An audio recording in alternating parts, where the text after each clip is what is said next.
What's up? What's up? What's up, everybody? It's your boy AT2. So, Trump is going to talk about the tariffs. I didn't realize he was doing it right now. So, let's go ahead and take a listen to it right now. So, I'm going to go ahead and shut up and then make this big for y'all. Hold on. Here we go. All right. The day that we began This is to about the tariffs, make y'all. America wealthy again. Going to make it wealthy, good and wealthy. For decades, our country has been looted, pillaged, raped, and plundered by nations near and far, both friend and foe alike. American steel workers, auto workers, farmers, and skilled craftsmen. We have a lot of them here with us today. They really suffered gravely. They watched in anguish as foreign leaders have stolen our jobs, foreign cheaters have ransacked our factories, and foreign scavengers have torn apart our once beautiful American dream. We had an American dream that you don't hear so much about. You did 4 years ago, and you are now, but you don't too often, and for many years and decades even, you didn't hear too much about. Our country and its taxpayers have been ripped off for more than 50 years, but it is not going to happen anymore. It's not going to happen. So, Monica, In a did he few say moments, rape? I will sign a historic Wow. executive order instituting reciprocal tariffs on countries throughout the world. Reciprocal, that means they do it to us and we do it to them. Very simple. Can't get any simpler than that. This is one of the most important days in my of economic independence. For years, hardworking American citizens were forced to sit on the sidelines as other nations got rich and powerful, much of it at our expense. But now it's our turn to prosper, and in so doing, use trillions and trillions of dollars to reduce our taxes and pay down our national debt, and it'll all happen very quickly. With today's action, we are finally going to be able to make America great again, greater than ever before.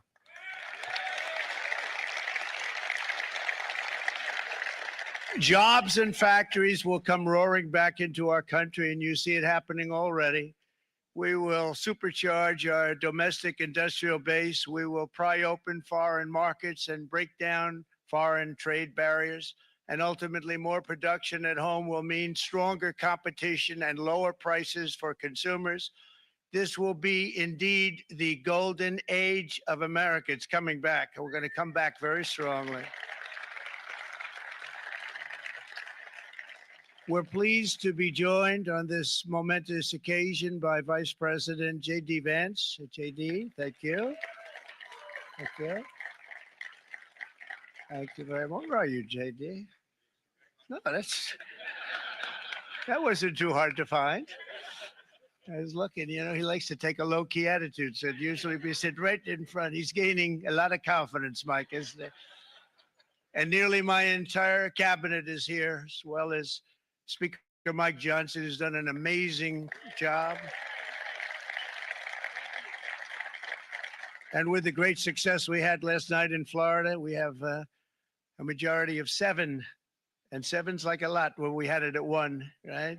You've done a fantastic job. And many of the members of the House and Senate are with us. Senators, congressmen, thank you all for being with us. We appreciate it.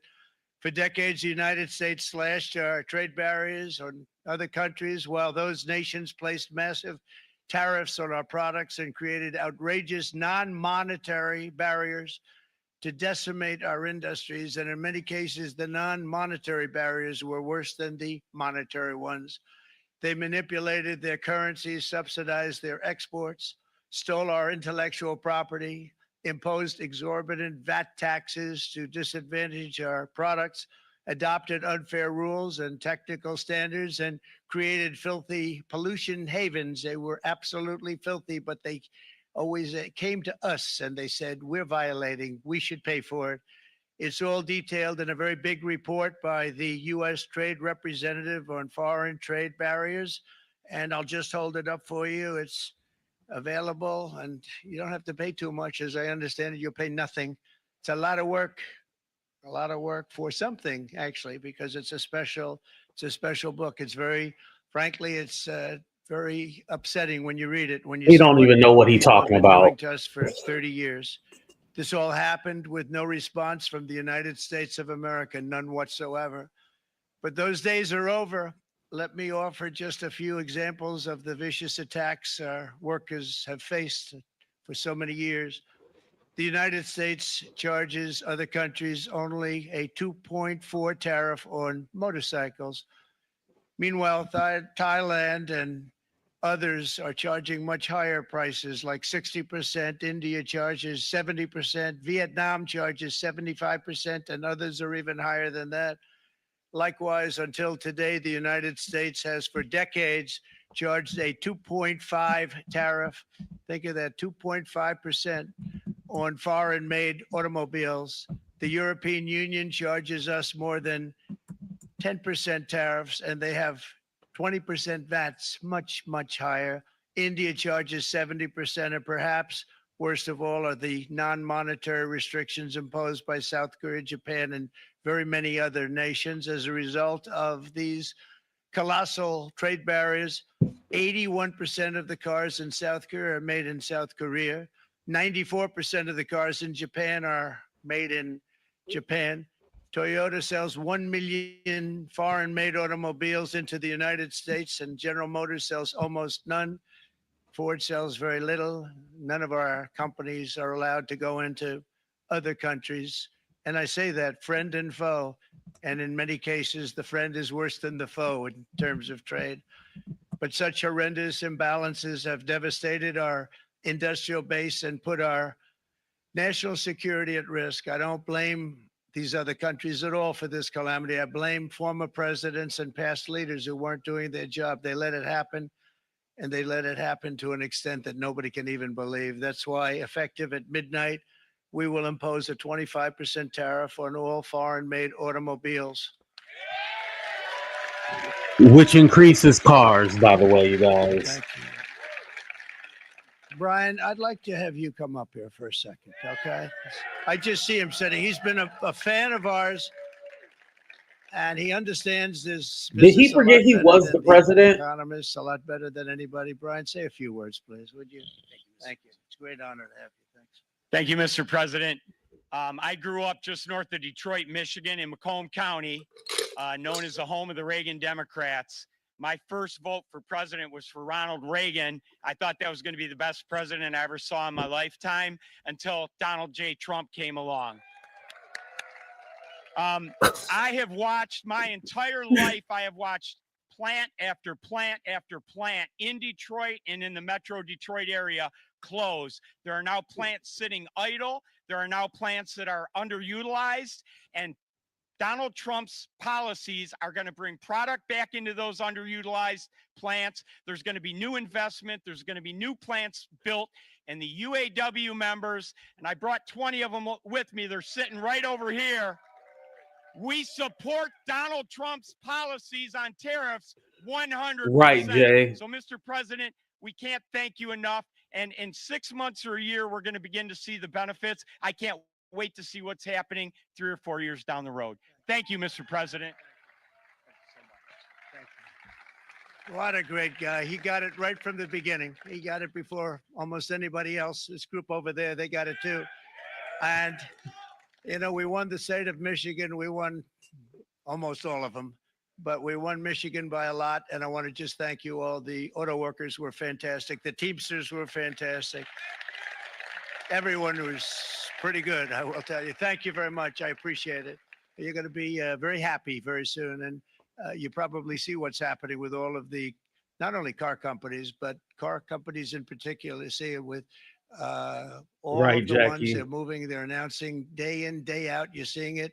Nobody's ever seen anything like that. With today's actions, we're also standing up for our great farmers and ranchers who are brutalized by nations all over the world.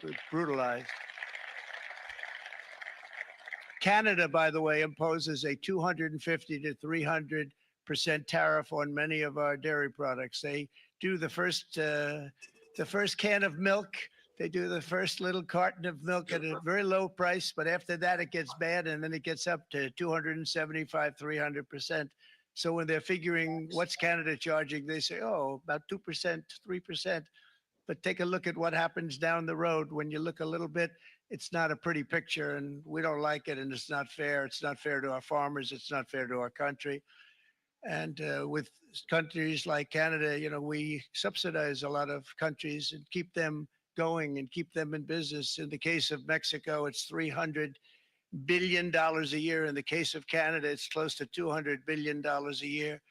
And I say, why are we doing this? Why are we doing this? I mean, at what point do we say you got to work for yourselves, and this is why we have the big deficits. This is why we have that amount of debt that's been placed on our heads over the last number of years. And we're really not taking it anymore.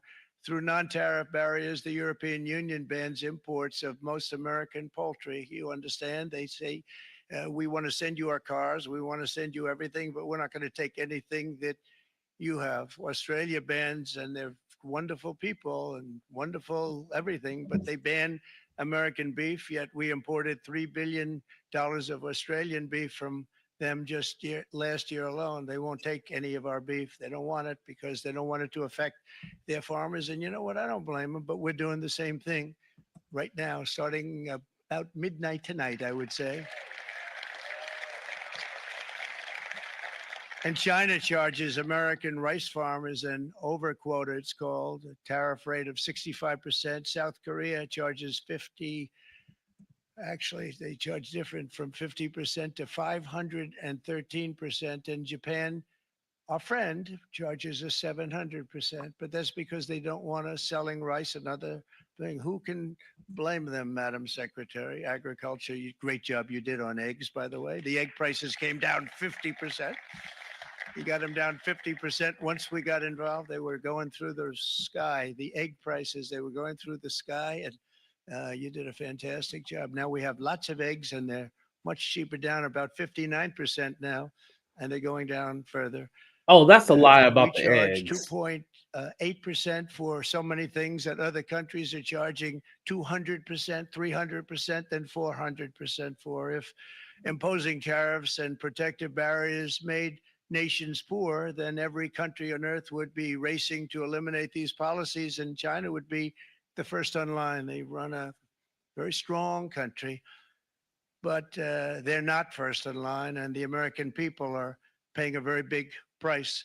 From 1789 to 1913, we were a tariff-backed nation, and the United States was proportionately the wealthiest it has ever been. So wealthy, in fact, that in the 1880s, they established a commission to decide what they were going to do with the vast sums of money they were collecting. We were collecting so much money so fast, we didn't know what to do with it. Isn't that a nice problem to have? What do you think, Marco? Good problem? Marco would love that problem. But we don't have that problem anymore, but we're not going to have it very much longer, I will tell you. But they collected so much money, they actually formed a commission to determine what they were going to do with the money, who they were going to give it to, and how much. Then in 1913, for reasons unknown to mankind, they established the income tax so that citizens, rather than foreign countries, would start paying the money necessary to run our government. Then in 1929, it all came to a very abrupt end with the Great Depression, and it would have never happened if they had stayed with the tariff policy. It would have been a much different story. They tried to bring back tariffs to save our country, but it was gone. It was gone. It was too late. Nothing could have been done. It took years and years to get out of that depression, far longer than even FDR had that office right over there for a long period of time. The ramp system, that's rather intricate, was built because of him. And every time you walk up, you think of him. And he did a great job in many ways, but it lasted long beyond his terms, as you know. But it's not too late any longer. And we're going to start being smart, and we're going to start being very wealthy again. We're going to be wealthy as a country because they've taken so much of our wealth away from us. We're not going to let that happen. We truly can be very wealthy. We can be so much wealthier than any country. It's not even believable, but we're getting smart. Nearly a century later, in the face of unrelenting economic warfare, the United States can no longer continue with a policy of unilateral economic surrender. We cannot pay the deficits of Canada, Mexico, and so many other countries. We used to do it. We can't do it anymore. We take care of countries all over the world. We pay for their military. We pay for everything they have to pay. And then Who is when you we? want to cut back a little bit, they get upset that you're not taking care of them any longer. But we have to take care of our people, and we're going to take care of our people first. And I'm sorry to say that.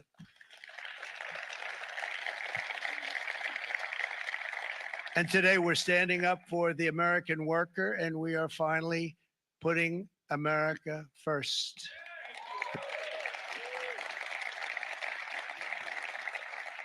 In sleepy Joe Biden's last year in office, the United States hemorrhaged Hey, Demetria. 100,000 manufacturing jobs, and the number was going through the roof at levels never seen before. And our trade deficit reached a record $1.2 trillion, which is unheard of. Since the beginning of NAFTA, the worst trade deal ever Exactly, made. It was a EH. horror show. I was able to determine it. They all said you'd never be able to get it out. We had to get approval from Congress to get it terminated. We had to live with that deal. It was the worst deal, worst trade deal ever made by far. But since the very beginning of NAFTA, our country lost 90,000 factories. Think of what that is, 90,000. Think about putting a map up and putting text on it. You wouldn't have enough room. Musk is 90,000. denying I it, said, is that Lizzie. possible? We had it checked 4 different times, and it was actually somewhat higher than that. And 5 million manufacturing jobs were lost while racking up trade deficits of $19 trillion. That was the worst trade deal ever made. As a result of these gigantic losses, foreign nations now own $26 trillion more of American assets than think of this, than the Americans own of their own foreign assets or other foreign assets. The United States can no longer produce enough antibiotics to treat our sick. We have a tremendous problem. We have to go to foreign countries to treat our sick. If anything ever happened from a war standpoint, we wouldn't be able to do it. We import virtually all of our computers, phones, televisions, and electronics. We used to dominate the field, and now we import it all from different countries. A single shipyard in China now produces more ships every year than all of the American shipyards combined. Think of that. And it was a business that we used to dominate. We used to dominate it totally.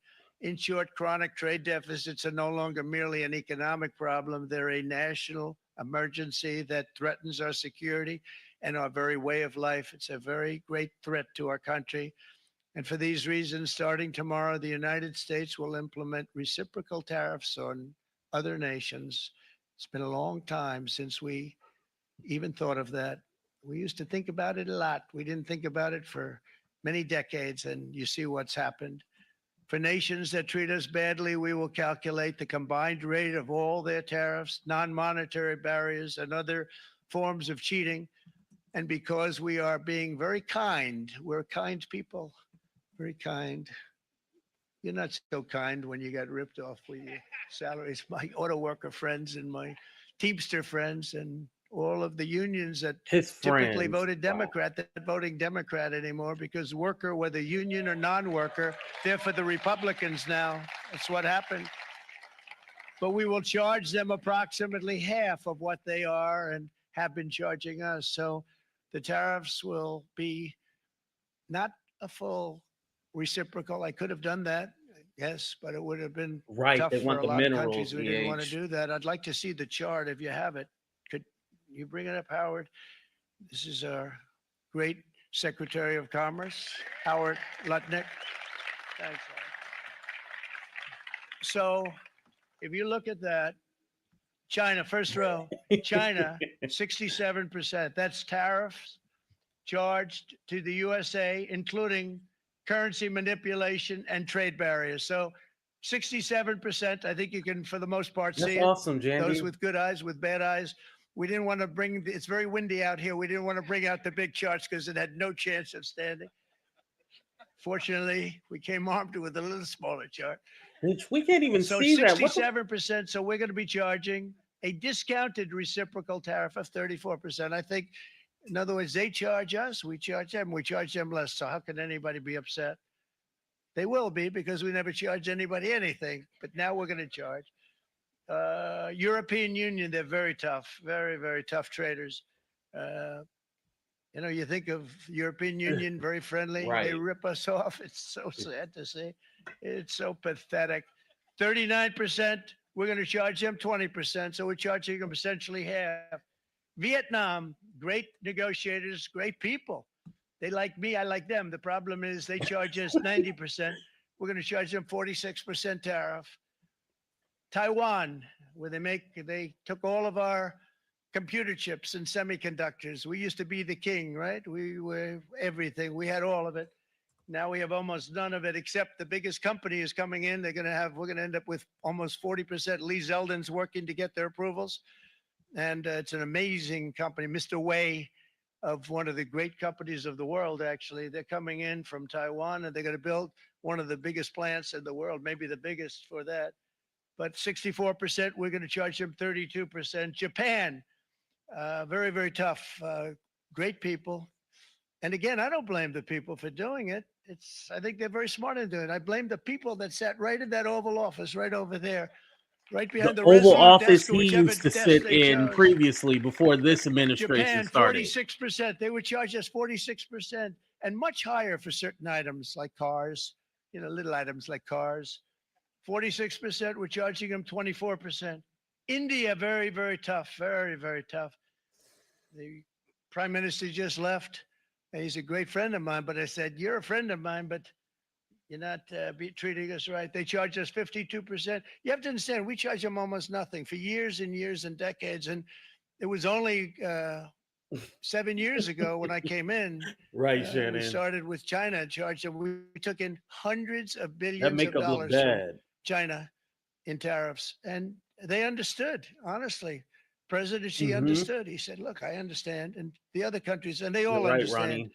We're going to have to go through a little tough love, maybe, but they all understand. They're ripping us off, and they understood it.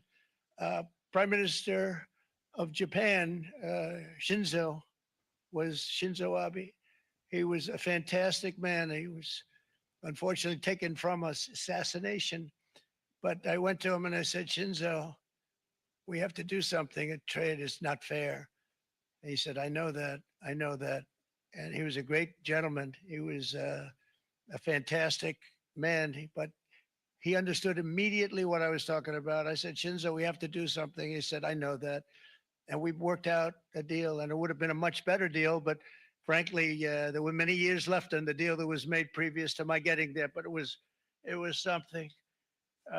If you look at Switzerland, 61% to 31%, Indonesia, Malaysia, Cambodia. Oh, look at Cambodia, 97%. We're going to bring it down to 49. They made a fortune with the United States of America. United Kingdom, 10%, and we'll go 10%. So we'll do the same thing. South Africa, 60%, 30%, and they've got some bad things going on in South Africa. We're paying them billions of dollars, and we cut the funding because a lot of bad things are happening in South Africa. They're trying to save the white South Africans. Brazil, 10%, 10%. Bangladesh is 74%. So you see what's going on. Pakistan, 58%. Sri Lanka, 88%. So what we're doing is we're taking not the full, we could take the full 88%. Thanks a lot. He's doing a very good job. How's he doing? All right. I think you better take it with you. It's not going to last very long. He's going to put it, it's going to follow you down with the wind. I brought a hat just in case it got too windy, but here, would anybody like a hat?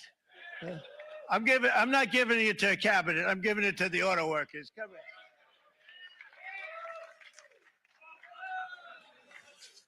Thank you, fellas. Get it. That's it. That's it. They deserve it more than our cabinet. Our cabinet has plenty of hats. But you see the numbers. The numbers are so disproportionate. They're so unfair. At the same time, we will establish a minimum baseline tariff of 10%. You notice that on the chart? And that'll be on other countries to help rebuild our economy and to prevent cheating. So we're going to have a minimum of cheating, and we're going to be very severe on the people that at the gate that watch the tariffs and watch the product coming in, because there's been a lot of bad things happening at the gate because the money is so enormous that you're talking about. There's never been probably anything like it in terms of the enormity. And there are a lot of bad things happen at the people that do the check-in, and they're looking at 10-year jail sentences if they do play. We're going to treat them so good, but if they cheat, the repercussions are going to be extremely strong. Foreign nations will finally be asked to pay for the privilege of access to our market, the biggest market in the world. We're right now the biggest market in the world. We had a great country 4 years ago in terms of the economics. We were doubling up on China. We were doing so well. Nobody was going to catch us, but so much of it slipped away over the last 4 years under Biden. I campaigned on this policy throughout last year, and today that promise was made, and it was also a promise, as you know, that was kept. Promises made, promises kept. To any company that objects to our common sense reciprocal tariffs, again, reciprocal, back and forth, back and forth. And I call this kind reciprocal. This is not full reciprocal. This is kind reciprocal. But what we do is we cut it in half. We charge them. My answer is very simple. If they complain, if you want your tariff rate to be zero, then you build your product right here in America, because there is no tariff if you build your plant, your product in America. And we've seen companies coming in like we've never seen before. Likewise to all of the foreign presidents, prime ministers, kings, queens, ambassadors, and everyone else who will soon be calling to ask for exemptions from these tariffs. I say, terminate your own tariffs, drop your barriers, don't manipulate your currencies. They manipulate their currencies like nobody can even believe, which is a bad, bad thing and very devastating to us. And start buying tens of billions of dollars of American goods. Tariffs give our country protection against those that would do us economic harm. And many people were looking to do us economic harm. Maybe not so obviously, but they were doing tremendous economic harm. But even more importantly, they will give us growth. These tariffs are going to give us growth like you haven't seen before. And it'll be something very special to watch. I am so looking forward. And Brian, it's going to happen even faster than you said. You know, you might say, but it's already started. It's already started. Work's already begun on plants all around the country. And you see that as before. These are big, rich companies. We have $61 billion started on a big plant going up. It's going to be announced over the next 2 days, and they already started work. Many of these the biggest companies in the world, they've committed to build, build, build. We're going to build, build, build, sir. And they came here to see me, and they wanted to know if they could have a press conference. I do as many as I can. I'm pretty busy trying to stop Russia and Ukraine and the Middle East. We got to stop that. We got to stop the Houthis, which we're making tremendous. They like shooting ships down and out of the water, sinking ships. They get a kick out of it, but they're not getting such a kick out of it now, are they, Mr. Secretary? They're not getting such a kick out of that now. But here are just a short list of some of the companies that have already announced and committed to investment. And this is a company that built its factories and its plants in China. Apple is going to spend $500 billion. They never spent money like that here. They're going to build their plants here. SoftBank, OpenAI, and Oracle, great companies, are investing $500 billion almost immediately. NVIDIA, a hot company, is investing hundreds of billions of dollars. They just announced. TSMC, the biggest, most important company in the world of chips from Taiwan, with no investment from us, is investing $200 billion. And they said the reason was, number one, the election of November 5th, and number two, the tariffs. They don't want to pay the tariffs, and the way they're not paying it is to build their plant here. So we're going to go from almost no percentage. We used to have 100% of the chip market. Now it's all in Taiwan. Almost all of it's in Taiwan, a couple of other countries, but mostly in Taiwan. And think of it, we had 100%. We lost it because of people in that office that didn't do their job. They allowed it to be stolen from us. Johnson & Johnson, great company, $55 billion. Eli Lilly, $27 billion. Meta is investing $500 billion. Wow.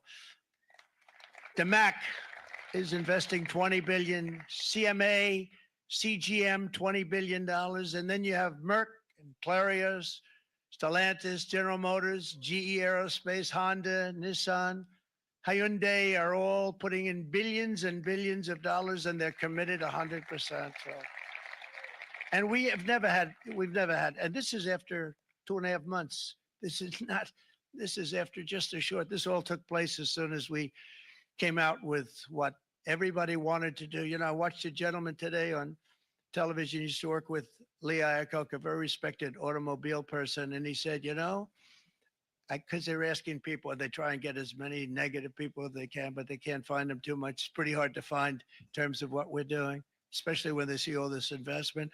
They said, so tell me, what do you think of what Trump is doing from the automobile standpoint? And he said, I can't believe it. Somebody is finally, he's an older guy, real pro, really top guy with Lee Iacocca. He said, I never thought I'd see the day when this would happen, where somebody had the courage to go and do what has to be done.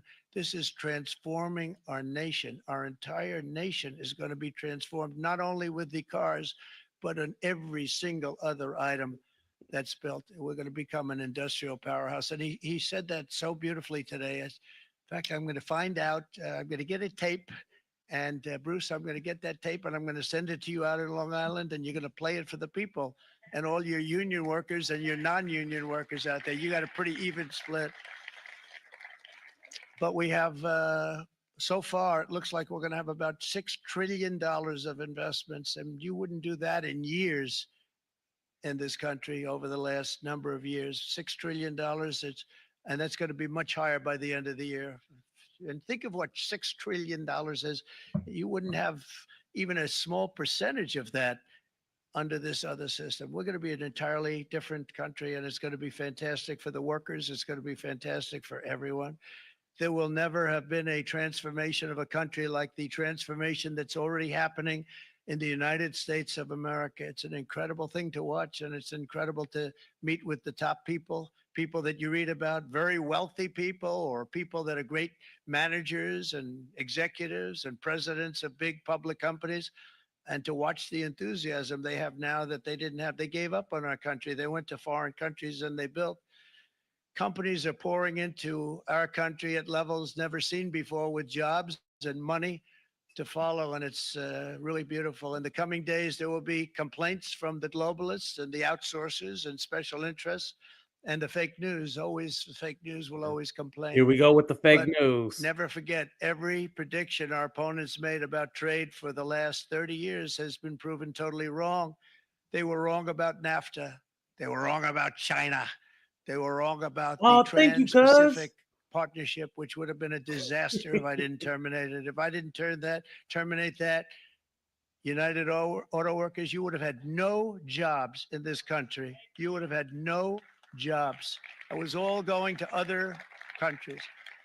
In my first term, they said tariffs would crash the economy. Instead, we built the greatest economy in the history of the world. And again, I have great respect for President Xi of China, great respect for China, but they were taking tremendous advantage of us. And I commend them for that. I say, hey, if you can get away with it, that's okay. But, you know, they understand exactly what's happening. And they probably, most of them are saying it's about time they did something. But, and they're going to fight. They're going to fight fair. Everyone's going to fight. You know, it's like, I say to the leaders, look, you got to take care of your country, but we have to start taking care of our country now. We can't do what we've been doing for the last 50 years. From the day of my election, the stock market went up in my first term 88%, with NASDAQ going up 155%, more than any president has ever had in any term. It was down by 300 this morning, by the way. I haven't checked it when it closed. I think we're going to blow that away, and maybe the numbers won't show, but I think they're going to show much better than even those numbers. But what you're going to see is you're going to see activity, that empty, dead sites, factories that are falling down. Those factories will be knocked down, and they're going to have brand new factories built in their place. They're not only talking about renovating, they're talking about brand new, the best anywhere in the world, the biggest anywhere in the world. I have a friend who builds car plants, and I said, I want to see the biggest and the best. He said, well, we have to go to Mexico. I said, no, I want to see it in the United States. He said, we're not building them in there. This is a year and a half ago during the campaign. He said, we're not building, you'd have to go to Mexico. When I was starting to decide to run, and I went to number one in the polls very rapidly, I want to say, like, let's say in the first hour. And then shortly thereafter, it looked like I was going to win. And the fake news was saying, oh, no, don't do this. What they don't know is if I didn't win, they would have really been in trouble because nobody wants to read them anyway. But I tell you Wow. what, when it looked like I was going to win, I announced that I was going to be doing exactly what we're talking about today. Great consistency, actually, because I've been talking about it for 40 years. But because I saw what was happening 40 years ago. If you look at my old speeches when I was young, very handsome, my old speeches, and that people would say I'd be on a television show. I'd be talking about how we were being ripped off by these countries. I mean, nothing changes very much. The only thing that changed were the countries, but nothing really changes. But it's why it's Right, such an learning. honor. It's such an honor to be finally able to do this. If you look at China, I took in hundreds of billions of dollars in my term, hundreds of billions. They never paid 10 cents to any other president, and yet they paid hundreds of billions, so much so that Biden couldn't do anything. They wanted to try and terminate it because he had a very special relationship with China. You know what the relationship was? He had a special relationship. But the numbers were so big, that they couldn't do it. So they did ease it up. They did things that they shouldn't have done. They made it a lot more comfortable for them, but they couldn't do it because the numbers were hundreds of billions of dollars. And I did that. And we were on our way to doing something like incredible. And then we had a very bad election happen, a very Oh bad yeah, election. I A lot don't of think he bad has a things happened. speechwriter, So Nini. when I said we got to do it again, I said Or we they have to give make him it too big to parameters. rig, and we made it too big to rig, and we won in records, and it was a monumental win. And it was such an honor to see so many of you, like Brian and your friends, here with us to celebrate, and to more importantly celebrate what we're doing, because that wouldn't be a full celebration if we didn't do this, because this will be an entirely different country in a short period of time. It'll be something the whole world will be talking about it. The critics made the very tired predictions earlier this year, but in February, core inflation dropped to the lowest rate in 4 years. And the price of eggs, as you know, just in a month and a half, we were there for 4 weeks. And the first week I got blamed for eggs. I said, I just got here. They said eggs have gone up at like 250% and you can't get eggs. And they were going crazy. And I said, I just got here.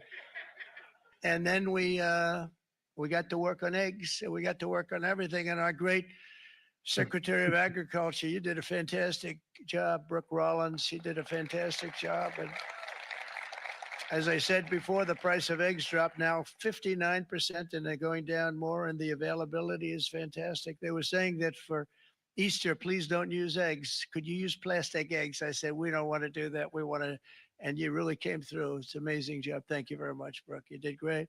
But Oh, he's likewise, an lying. old-fashioned term that we use, groceries. I used it in the campaign. It's such an old-fashioned term, but a beautiful term, groceries. It sort of says a bag with different things in it. Groceries went through the roof. And I campaigned on that. I talked about the word groceries for a lot.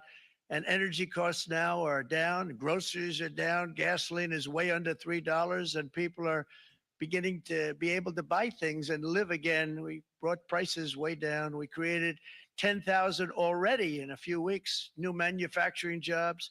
And it was that took place in 1 month, numbers that they haven't seen in a long time. Y'all, did the prices really decrease? This man is lying, right? I mean, I know he's lying, but I just need y'all to confirm it for me. He's lying about the prices going down, right? Non-existent to the highest in the history of our country. They're the highest inflation in the history of our country, brought up by energy and bad spending and bad policy, and a lot of bad things happened. How about allowing millions and millions and millions of people to pour into our country with open borders, where it's so sad to see even now. And I see our great secretary of you have done. Stand up, please, Christy. Stand up. Christy Nome. And I'm Tom trying to figure Homan. out what area everything went down These because it's people are still doing a high great where I job, live. but gotten them out in records. We have problems with judges that don't want them to go out. They want Tren de Aragua, and they want MS-13, the most vicious gangs ever. Nobody's ever seen anything like it. Absolute killer gangs. They kill people. They don't even think about Ooh, it. thank you, And we Stephanie. put them out, and we have judges now, radical left judges that want to. They don't want Yes, them he to go did. out. They want them to even be brought back. Let's bring them back. You've done a fantastic job, and please thank everybody. Homeland Security, thank everybody. Appreciate it. And we now have a border that's Okay, we the got best one border person. that Empress said it we've went ever down in had, even Florida. better than A it little. was my first term. My first term we did good, but this one we really specialized in. We've done really well, and we had records then. We had the best, safest border 4 years ago. We had the best border there ever was, and now we have. You've actually matched it and done even better, and we're going to get it down the right way. And we want people, by the way, to come into our country, but we want to come in through a legal process. We want them to come in legally. We need more people. We need people to run these plants and to help the auto workers and the Teamsters and the non-union people and everybody else. But we need people and the farmers. And we're going to let people come in, but they want to come in. We want them to come in legally. They have to have the capability of loving our country, not people that hate our country. We don't want them in our country. And now we're going to pass the largest tax cuts in American history. And that's where we're relying on Mike and John Thune. And we will not cut Social Security, Medicare, or Medicaid benefits. And the Democrats will, because if they got in, the entire economy would collapse. This country was heading for a collapse under the people that you saw. They were horrible. I think one of the reasons people like the job, I have my highest approval ratings because I think they're comparing me to the worst administration in the history of our country. So I appreciate that at least. But Speaker of the House, Mike Johnson, and Senate Majority Leader, appreciate it, Mike. John Thune have been fantastic, by the way. But they've been working tirelessly on taking the next step to pass the plan for our one big, beautiful bill. And I'd like to name it that if you can. One big, I made that beautiful statement bill. about Oh 6 my months ago, God. and everybody calls it one big, beautiful bill. And it will be that. It'll have everything, the big tax cuts and every incentive there is. And it'll be fantastic. And by the way, for the cars, we're asking for an interest deduction on a loan. So if you build the car only in America, we do it, Brian. If the car's not built in America, you don't get the interest rate deduction. But if you build the car in America, if you buy a car, if it's built in America, then you get an interest rate deduction, tax deduction. And that's a big thing. That's going to be a big thing. I think that's going to pay for itself very quickly, that deduction. Never Exactly, happened. Stephanie. Make We've a never legal had anything like process to that enter before. the Somebody said, country. where do you get the idea? Because it's so basic. You would think that would have happened a long time ago. It never did. And I'm very happy it didn't, because now I can say that was my idea. But we're going to get us closer to the debt extension. We have to get the debt extension passed. And I know you're going to be Thank able you, to son. do that, Mike. And it's very important that you do that. And all of the other things that the Senate budget plan gives us, along with working, because I know they're working together, John and Mike, and the two bills are going very well together. We need to get our shared priorities done, including certain permanent tax cuts. We want the tax cuts to be permanent, spending cuts, energy and historic investments in defense, border, and so much more. Exactly, We're covering Nene. everything. These will be phenomenal. There'll be no bill like this going to straighten. One bill is going to straighten out our country for many, many years to come. And we said, let's just do it and let's get it done. And some guys will love it and some guys will like it a little bit less because they're not getting what they were exactly looking for, but they're getting a lot. They'll never, if we get this done, it'll be the most incredible bill ever passed in the history of our Congress and Senate and congressmen, the senators and the congressmen, many of whom are here today, will be very proud of themselves. I really believe that it's going to set us on a whole new prosperous path. We're going to cut spending and right size the budget back to where it should be. We're going to do that very strongly. Thank you, Rick. Thank you, John. Thank you. Oh, look at all of our senators over there. Oh boy, that's they a be nice group kissing of his people. ass. But I won't like them so much if they don't get this bill done. That's a great group. And Congressman, thank you very much. I appreciate it. Tremendous people. The Senate plan is my complete and total support. And the House plan likewise is very similar. They're moving along pretty much at the same clip. And as soon as you're ready, you'll show it to me. And I'm sure it'll have my support, Mike. Every Republican congressman and senator must unify. We have to unify. We can't be separated. We have to get it done. We have to get absolutely everything we can, and we have to take care of the American people. That's the only thing that matters. We have to take care of the American people first. We need to pass this bill immediately, get it done, including debt extension. From this day on, we're not going to let anyone tell us that American workers and families cannot have the future that they deserve. We're going to produce the cars and ships, chips, airplanes, minerals, and medicines that we need right here in America. The pharmaceutical companies are going to come roaring back. They're coming roaring back. They're all coming back to our country, because if they don't, they got a big tax to pay. And if they do, I'll be very happy, and you're going to be very happy, and you're going to be very safe. We're going to build our future with American hands, with American heart, American steel, and we're going to build it with American pride like we used to. We're approaching our 100th day as president, and have been given credit by a lot of people, actually, even some of the fake news. Can you believe it? Which in this case, hopefully isn't fake, for having done more in that time than any other administration in the history of our country in the first 100 days. I think we've had an amazing, in terms of what we've done, what we've gotten accomplished. Like to see if we can get that war ended and another war from not starting in the Middle East. We have to get Russia. They're losing 2,000 on average, Right, Midnight Star. 2,500 people today, young people, soldiers, Russian. Think of that, 2,500 through some days, but on average, probably over about a 1 week period, it's 2,712, they say. They're losing those soldiers. They're dying. They're being decimated. And they're not from our country, but they're from other countries, but they're human beings. They're from Russia. They're from Ukraine in this period, most of them. And we're going to get it stopped. It's a senseless war that would have never happened if I was president, and it shouldn't be allowed to go on. And I think we're being given good cooperation by Russia and by Ukraine, but we have to get it stopped. It's humanity. It's humanity. It's a terrible thing. This will be a very big moment. I think you're going to remember today. It's going to be a free nation that we're dealing with. We're going to have a very free and beautiful nation. It's going to be Liberation Day in America, and it's going to be a day that thank you, hopefully Meeks. you're going to look back in years to come, and you're going to say, you know, he was right. This has turned out to be one of the most important days in the history of our country. God bless you, and God bless America. Thank you, everybody. Okay, thank God it's So there you have over it, President with. Trump in the Rose Garden at the White House on what he has dubbed Liberation Day when it comes to This damn liar. Hold on, let me come back on camera, y'all. Here I come. Hold on. And thank you, Meeks. I appreciate that. So gas has gone up. So it seemed like only Florida, according to Empress, by the way, we not beating up on you.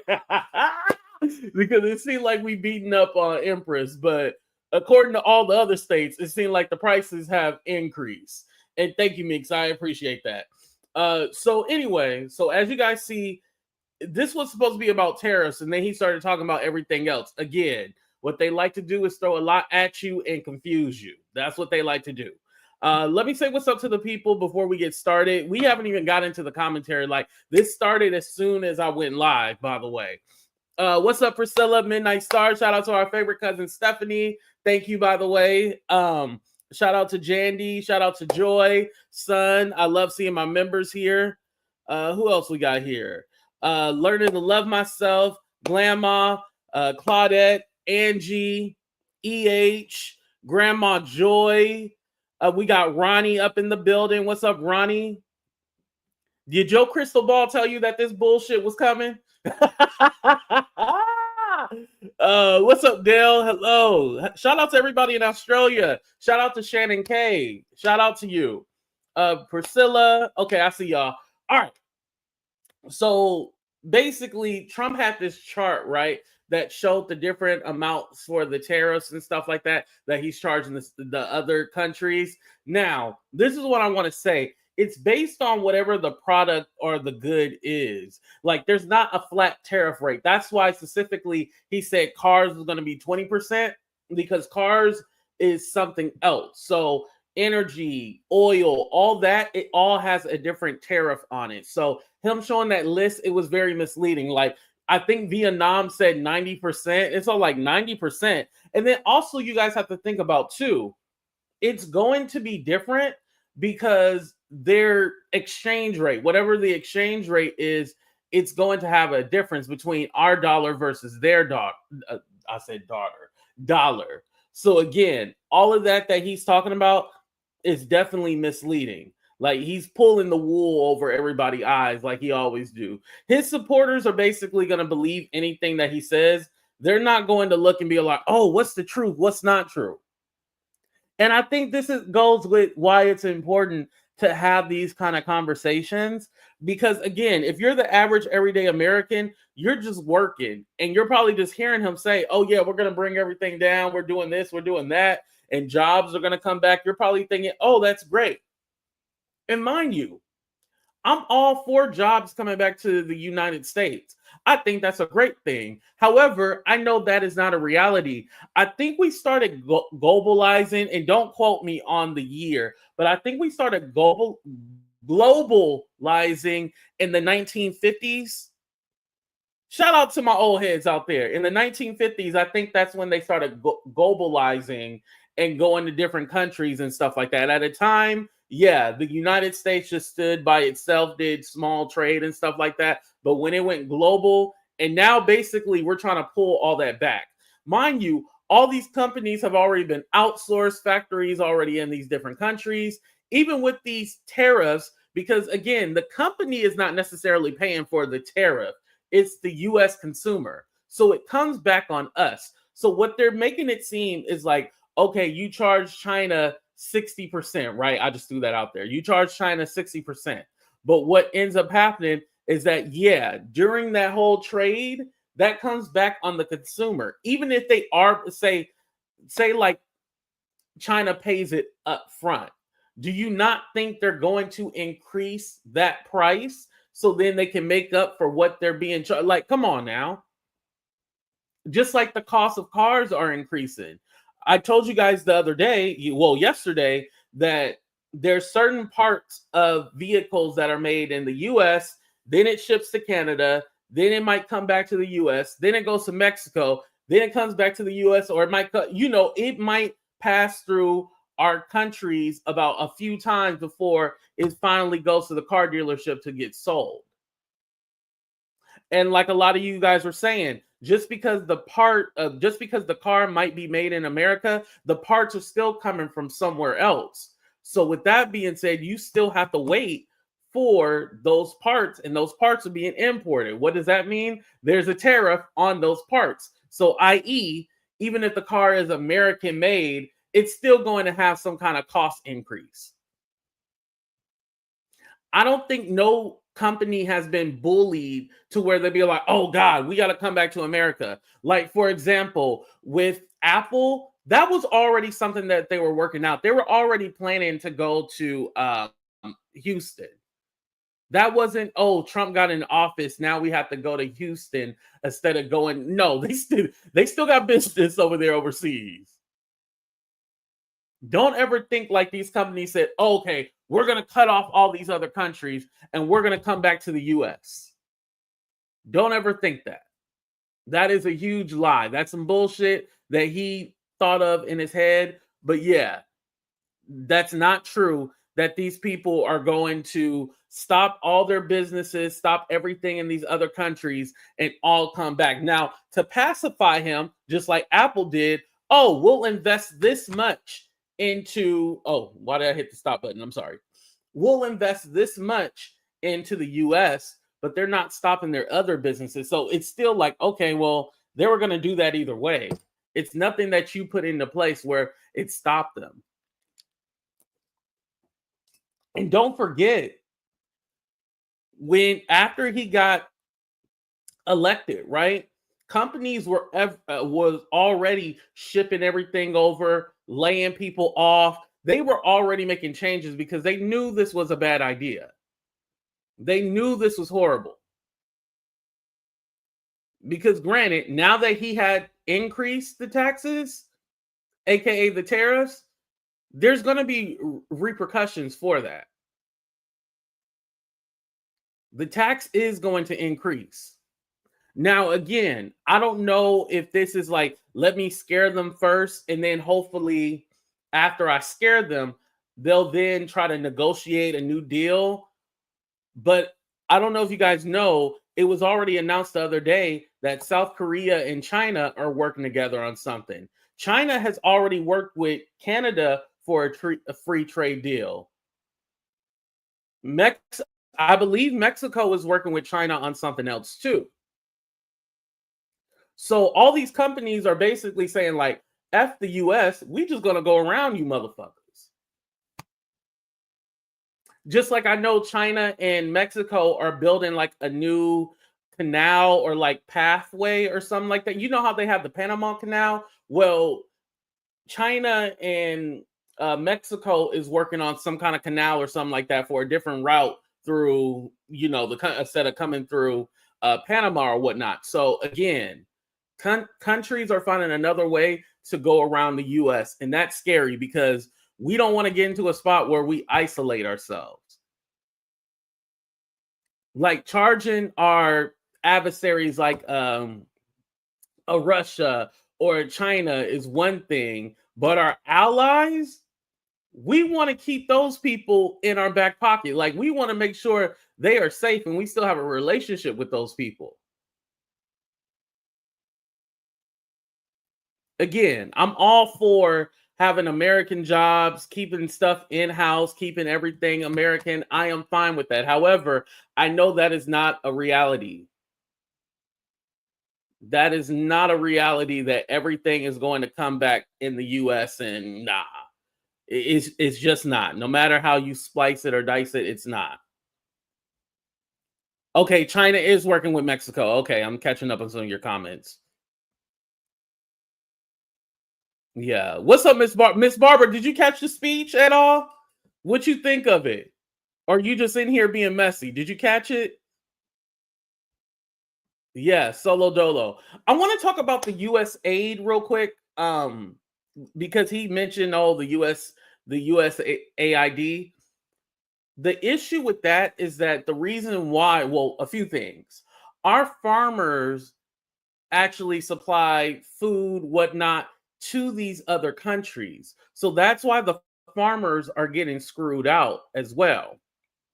But besides that, the reason why we give to certain things to different countries, like, you know, HIV and, you know, medication and that kind of stuff, is to keep the peace throughout the nations where we are.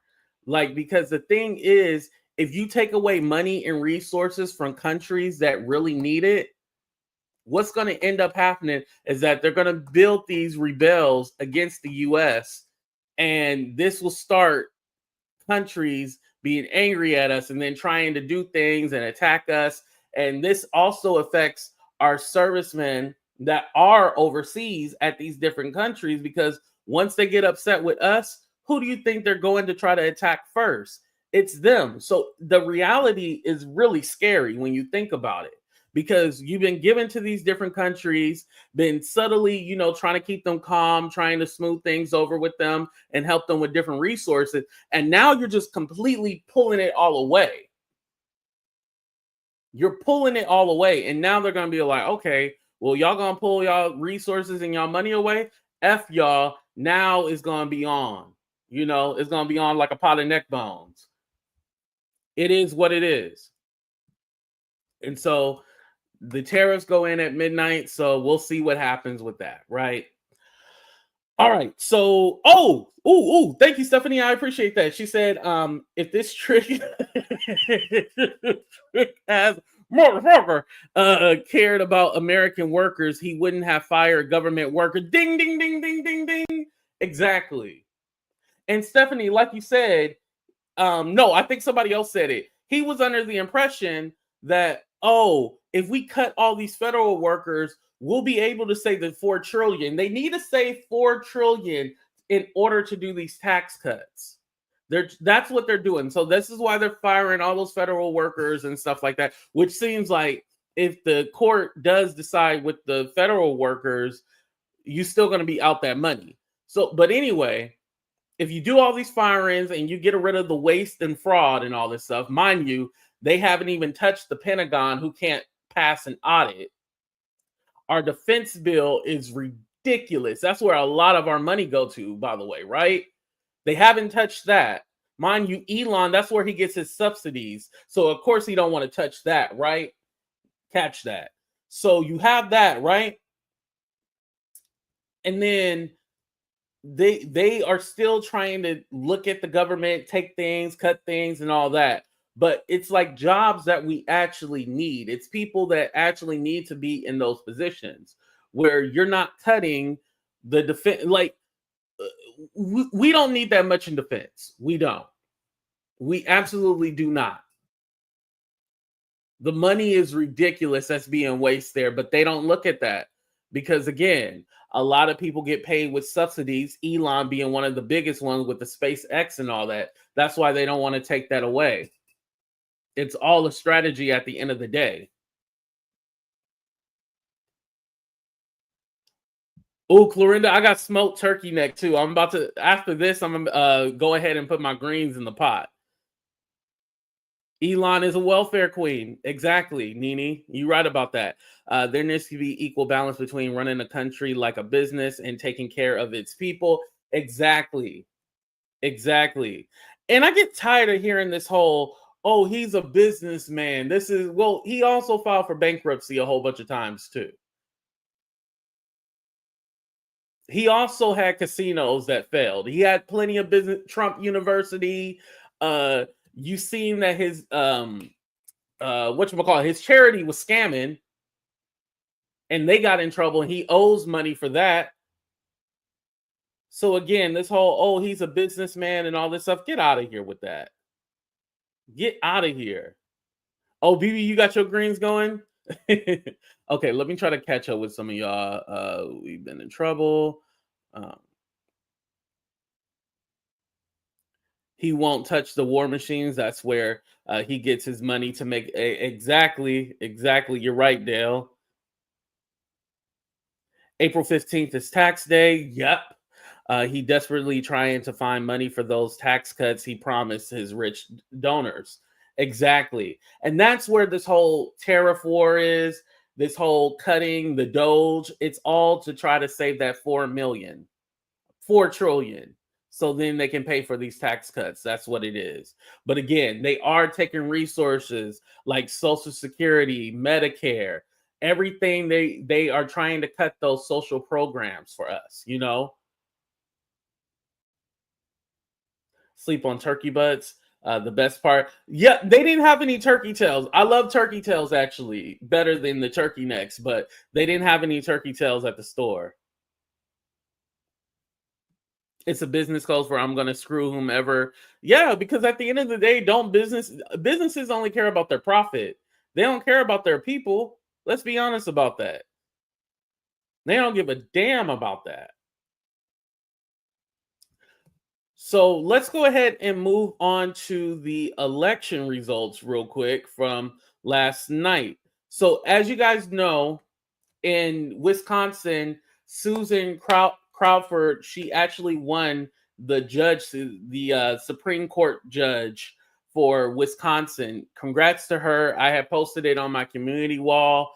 Kamala Harris actually sent her congratulations. Let me go ahead and stop this, and then let me go ahead and oh, no. Y'all almost ended the live stream. And please hit that like button, by the way, please. Real quick, let's go ahead and play a commercial from our sponsors while I bring it up real quick, because this leads into the whole Kamala Harris thing. I know a lot of you guys have been wondering, who is she Paints? Where does she come from? Well, she is a Jill of all trades. She's literally an artist, a painter, a travel vlogger. Get to know She Paints on Facebook. She's actually going to Europe. You get to see London, Paris, Amsterdam, the world through her eyes. Have you ever been afraid to travel the world and been like, oh, I don't know how this is? Well, you have your opportunity to see how it is through the eyes of She Paints. Make sure you guys follow her on Facebook right now because you don't want to miss her journey through Europe. You are going to be in for a treat. I promise you that. So Kamala Harris had, definitely congratulated Judge Susan Crawford for her victory in Wisconsin. So I want to go ahead and play this last part because pay attention to this. Oh, if I get the sound on. Who should not and will not have a greater voice than the working people of Wisconsin. There is an unelected billionaire who should not and will not have a greater voice than the working people of Wisconsin. There is an unelected billionaire. And obviously that was towards Elon, right? Democratization. Now, Stephanie, why the hell would you put that word? And you know I can't say that. Has been thoroughly studied, and one major factor that causes democracy to fail is a serious wealth disparity. All the money at the top and scraps for everyone else. Yes, the trickle-down economics from Reagan has been studied in the last 20 years, and according to records, it has never worked. Trickle-down economics has never worked, where the rich get all the tax cuts and the benefits, and then they give it to the poor people. That has never worked at all. Never. And Stephanie, I'm going to drag the hell out of you when this show is over with, because why the hell would you put democratization as, I said it right. Why would you put that as a word? And you know I can't say that shit. Anyway, but yeah, that's Kamala Harris. She also had a video, and we didn't talk about 50 Cent, but she also had a video where she talked about Louisiana. Over the last weekend, Louisiana voted no on those crazy tax cuts for the rich. They were going to take basically education, any kind of public service. They were going to do tax cuts for the rich and take that money and basically give it to them. Now, 50 Cent had did a video where he was endorsing, saying yes on this bill. Mind you, overwhelmingly, everybody voted no on it. Everyone voted no. The black turnout was huge during this whole special election for these amendments. They voted no on it. So congrats to the people in Louisiana. I think a lot of people are realizing, like, hey, why is the bigger man getting all these tax cuts? And for 50 Cent, and this is my problem. I didn't really dive into the whole Snoop Dogg thing, but this is my problem. Oh, I'm apolitical. Oh, I don't have any political affiliation. Oh, I don't like, politics. Politics is messy. Politics is this and that. But it seems like if it benefits me, which, 50 Cent has a studio in Louisiana, right? If it benefits me, I'll get a little political. Just like with Snoop, with the whole cryptocurrency and stuff like that with Trump. Oh, I'll get a little political if it benefits my pocket. Just say that and here's the thing. If 50 Cent or Snoop Dogg came out and say, hey, I care about my money. I don't give a what y'all talking about. I would respect that. But it's that whole, I'm apolitical. I don't like to get into politics. I don't like this or that. No. You're not going to play with the people. Because if it benefits you, that's when you will get political. And those tax cuts definitely would have benefited 50 Cent. That's why he endorsed that bill, but the people rejected it. Oh, Shannon K said everything is yes. Exactly. Just like I don't like when I hear black people say don't vote. I'm all like, y'all, never tell people not to vote. Now you can say, hey, I can't tell you who to vote for. That's one thing, but never tell people not to vote. That is crazy to me. They already don't care about our vote. So when you telling people don't vote or don't go here, they know this. They know this. So just think about the only way to get power is through money and policy. That's the only way to get what you want. Don't fall for these people. Don't fall for them. Shamanica, was it you who said you are in Louisiana? Yes. Okay, there we go.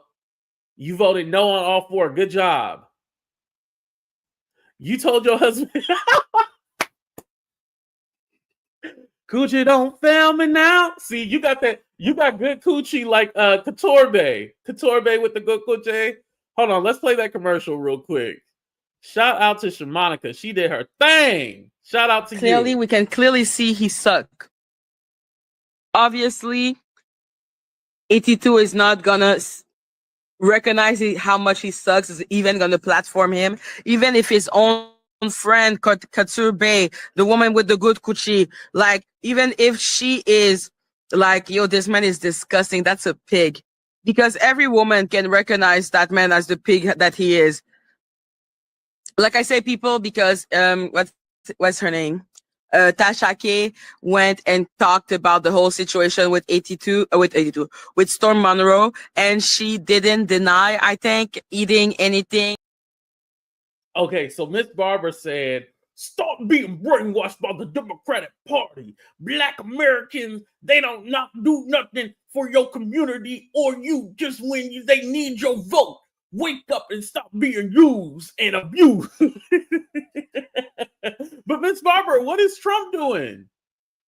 You got to tell. Okay, and that's the thing too. And I like that Miss Barbara brought that up because Miss Barbara, what's the alternative? Can you tell us what they have done that's great? Yeah, it was specifically for the amendments too. Right, sweetie. Oh, me and Maggie are fine. Yeah. No, I'm still gonna play that commercial. That don't change. Yeah, Leslie, that don't change. I'm still playing that commercial. That commercial is a classic. Gary Chen. Oh, yes. Somebody asked me if I think, was it Learning that asked me? Yes, I did see it when Roland Martin had the Louisiana activists on it. Yeah, I did see it.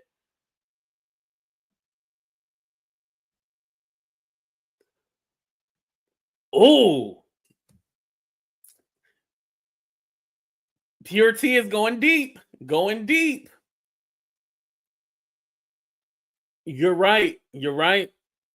And again, we can say that for a different day because that's going to go down a rabbit hole, which I don't mind going down, but I don't want to distract. But yeah, we have to invest in our own. That is true. When you going to make... Oh, when I'm going to make your... I'll make it for you, Stephanie. Don't worry. I'll make it for you. All right. So back to what I was saying. So with Kamala, she had said... had basically dragged Elon talking about the billionaires. And mind you, she has said this before regarding the billionaires. She said it during her NAACP speech as well, too. And will not have a greater voice than the working people of Wisconsin. There is an unelected billionaire. Yes, that unelected billionaire. So this transitions into the reports that they were saying that Trump is telling his advisors, like, yeah, Elon gonna be up out of here in a couple of weeks. Now, what I think, I did say Trump fires Elon. What I think Trump is doing is making Elon think he's just leaving. He's leaving on his own because you know how all his businesses are failing right now, right? Especially Tesla. He's lost a lot of money. So Elon is all like, damn, I have to go ahead and leave so I can deal with whatever is going on with my businesses because a lot of people don't like that I'm tied into the administration, blah, blah, blah, right? So what's going to end up happening is that Elon will eventually leave. Even though Elon is saying this is fake news and this is a lie, right? He's going to end up leaving. And then when everything starts going down to shit, I guarantee you Trump is blaming Elon. Put a 1 in the chat if you think Trump is going to blame Elon for everything.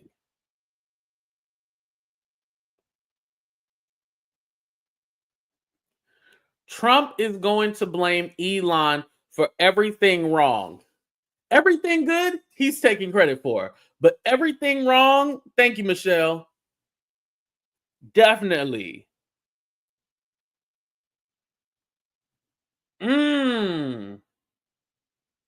Right. Yeah, they need to, but allowing Trump to get back in to teach Dems, yeah. And we could talk about that too real quick, because I want to say this. There was a lot of this purity test when it came to Kamala. Like, Kamala had to be everything that everybody wasn't, if that makes sense. And I also will throw Obama in there. Like, basically, Kamala and I will say Obama, who was actually elected, had to resolve all Black people's issues in order to be considered a success. However, we didn't put that pressure on Bill Clinton. We didn't put that pressure on Donald Trump. We didn't put that pressure on Bush. We didn't put that pressure on the other Bush. We didn't put that pressure on Ronald Reagan, who was not kind to us and who started the drug. If y'all really want to get into Reagan, we can in another episode. But for the Black officials, and this is just Black politicians in general, we have a certain standard that we hold them to that we don't hold the others to. It's just true. I'll give you another example with Kamala. They said genocide Kamala. Kamala is for Israel. Kamala doesn't care about the people in Palestine. And Kamala said that she wanted to get a ceasefire deal the whole time, right? Well, Bernie Sanders, when he was recently interviewed, he said that it wasn't a genocide, talking about what was going on in Gaza. It wasn't a genocide. It wasn't this. It wasn't that. And he doesn't like calling it a genocide. And he's very pro-Israel. But you don't see the people holding out on him and saying, oh, Bernie's this, Bernie's that. But with Kamala, she had to be pro-Palestine or she didn't get none of their votes or anything like that. So I do feel as a community that we hold our politicians to this high standard that they will never get, because even if they do say the wrong thing, we're going to find something else that's wrong with them. You know, we'll find a reason just to hate them. Everything else can be perfect in what we want to hear, but we will find a reason to hate them.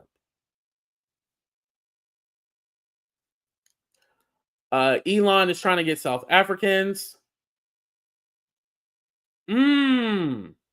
Yes, definitely, Shannon. We got to do that. Elon is trying to get South Africans and other countries here to take American jobs. Exactly. So it's the H-1 visa, and then also he's trying to get the South Africans because he's saying that they're being, having their land taken. It's something that you guys may or may not know is that in South Africa, 70% of the land is still owned by white people. So yeah, they might have gave the government and stuff back to the Black South Africans, but the white Afrikaans, as they call them, the white Afrikaans, they still own 70%. Even I was seeing a video from the other day, they were talking about Cape Town. All the Black people are all the service and, are working the jobs, while the white people are the Patreons in these businesses still. Even though this is South Africa, it's still the white South Africans are chilling and enjoying the land while the Black people are working.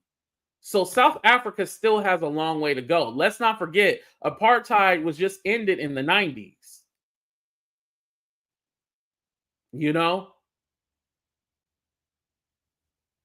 That was just ended in the 90s. That didn't just end right. That didn't end like 60 years ago. That it was just in the 90s.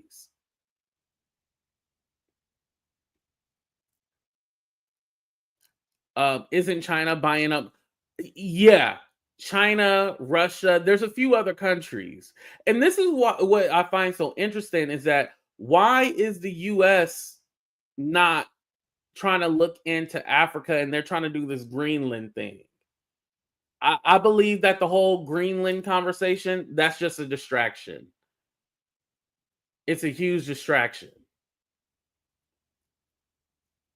All right, let me go ahead and get back into Elon, because also they're saying that another fallout between Trump and Elon was this whole, you know how he spent 22 million of his own money to try to help get that seat for the justice in Wisconsin. Well, they're saying, well, he spent all that money and we still didn't win. What do we need him for? Also in Florida, with Gabe Valamont, she was able to flip one county that was strong for Trump. Like the numbers were very close in Florida. So it does seem like there is a change, and like there's like a backlash that people are seeing. Mind you, Trump is in day 72 of his presidency and people are already exhausted. I asked you guys the other day, I was all like, doesn't it feel like it's already been 4 years and we're only a couple of months into this administration? People are tired. Like, I think at first, when he first got in, it was like cool when it was all like, oh, Trump did something. Well, I don't want to say cool. Let me rephrase that. When back in 2017, it was like, oh, Trump did something stupid. Ha ha ha. You know, we just kind of laughed it off, or we said, oh, it's not that serious. Don't take it serious. Now that we already went through that and we've seen that it was fucking serious, we need to see that this time it's going to be even more serious. This time it's really real. This time he has the backing from the richest man in the world until they fall out again, right? Until they have their big fallout, which will come. So it makes it even more real. The whole teasing about the third, I know we have the 22nd Amendment, you guys. I'm not stupid. I know we have that. But this man literally talking about, oh, yeah, you know, we're looking into different ways we can get around it. And I'm paraphrasing when he said get around it. He said it in a certain way. But we have different ways or different outlets that we're looking at to do a third term. This is literally what he wants. He wants to go ahead and do another third term. He wants to be king forever. He likes the people like Putin who's in office forever. He likes that. Because he gets to do whatever he wants.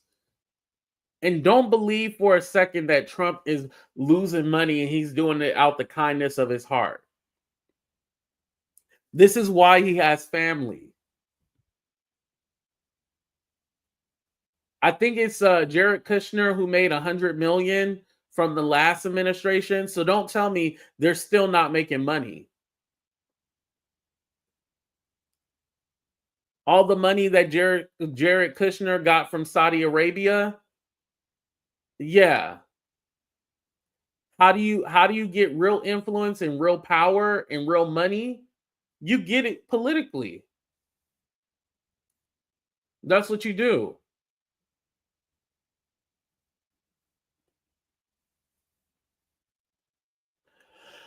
How was that 82 when judges? And here's the thing, because he can appeal it. And what he's hoping for is that everything goes to the Supreme Court, which is in his favor. The Supreme Court haven't overturned everything.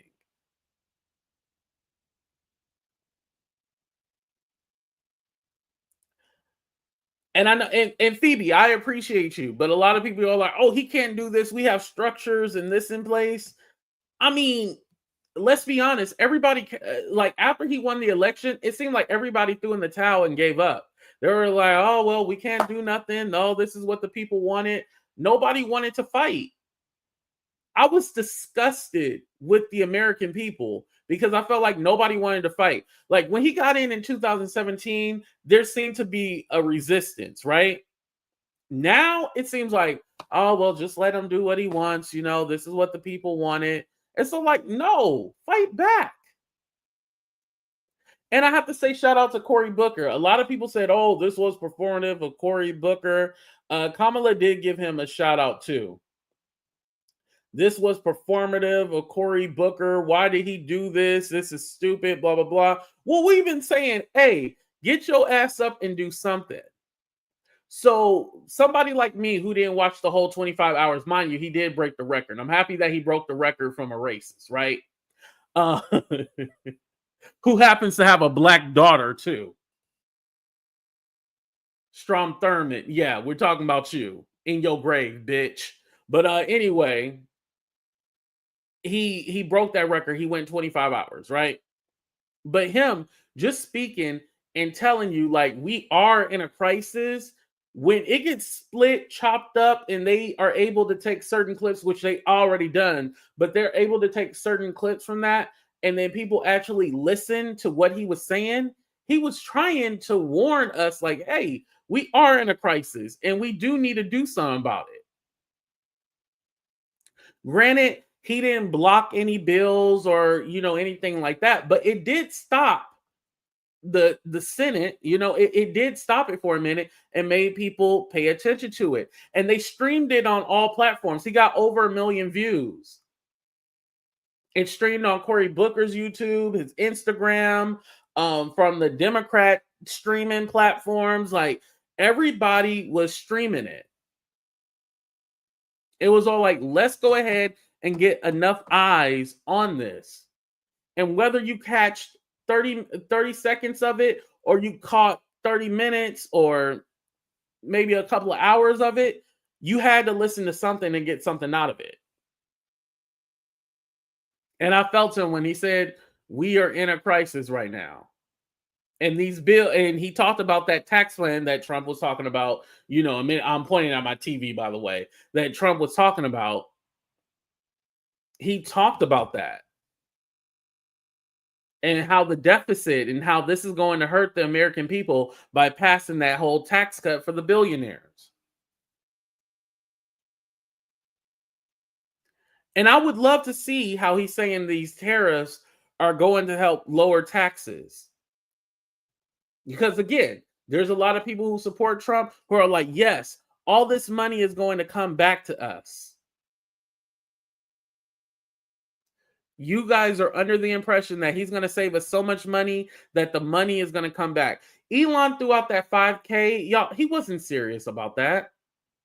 They haven't saved enough money with that whole thing to even pay everybody 5K. That was just something he threw out just to keep the people going and get them excited over some bullshit that's not going to happen. There's not enough to actually give everybody 5K like that. Those numbers on the DOGE site, there's plenty of people who have spoke about it. Those numbers are very skewed. And even some of the programs that they say that they're cutting, they put them on there multiple different times. So it looks like they actually cut multiple different amounts, but it's honestly like the same thing. So again, a lot of that shit is skewed on there. They still don't have enough cut to be able to afford these tax cuts.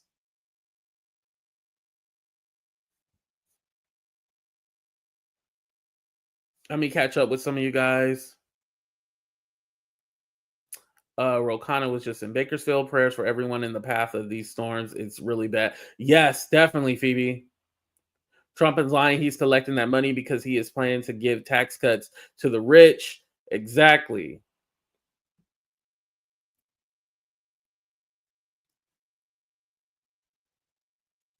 I think that is smart. Yeah.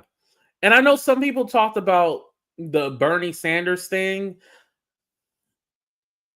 I wasn't really feeling like the Bernie Sanders AOC thing. And here's the why. Here's why. Because basically what they were saying was, okay, well, at the end of it, they finally got to the point like, hey, you don't need to run as a Democrat. You can run as an independent and you can be the new left and basically get all the old heads up out there and we'll be the new party. It was to get people riled up so then they can run for office, and it was pointless. It was a shit show. I mean, it might have made some of y'all feel good, like, oh yeah, he's out here fighting. But to me, that if Cory Booker was performative, if y'all want to say he was performative, then you got to say Bernie and AOC doing those tours or whatever. You got to say that was informative too. I mean, performative, not informative. Performative as well too.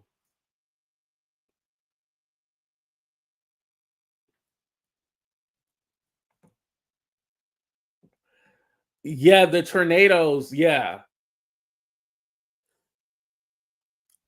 All in the Midwest too, right, Phoebe?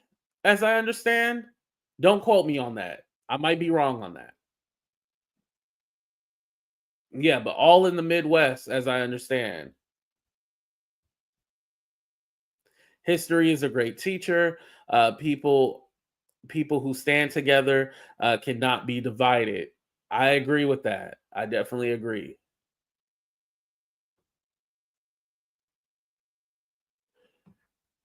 Yes, Tennessee, Missouri, and Arkansas. Yeah, prayers for those people, by the way, definitely.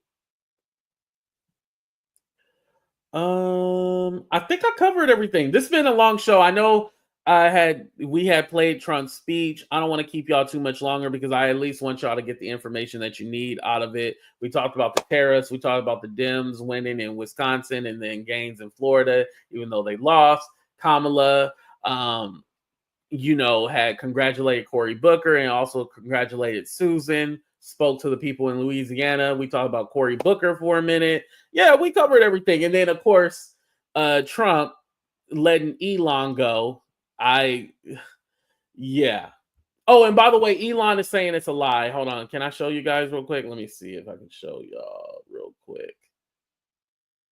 I think it was on the Shade Room.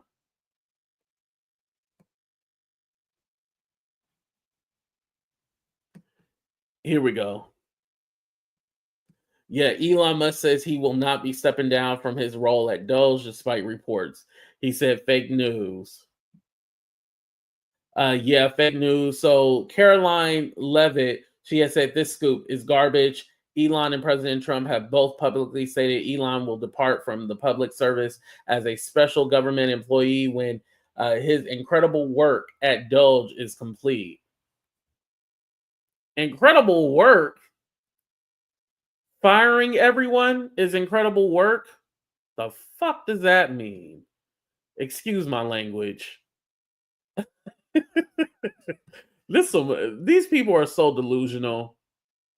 Anyway, you guys, also shout out to She Paints. Make sure you guys follow her on Facebook through her journey through Europe. She is leaving soon, so make sure you guys check her out. I know y'all been like, who is this woman all of a sudden? Where did you come from? She has been a loyal supporter, and I appreciate her so much. Shout out to all of y'all. Make sure you hit that like button and subscribe to my channel as well. But we out of here, y'all. Deuces. Love I know y'all. A lot of you guys have been wondering, who is She Paints? Where does she come from? Well, she is a Jill of all trades. She's literally an artist, a painter, a travel vlogger. Get to know She Paints on Facebook. She's actually going to Europe. You get to see London, Paris, Amsterdam, the world through her eyes. Have you ever been afraid to travel the world and been like, oh, I don't know how this is? Well, you have your opportunity to see how it is through the eyes of She Paints. Make sure you guys follow her on Facebook right now because you don't want to miss her journey through Europe. You are going to be in for a treat.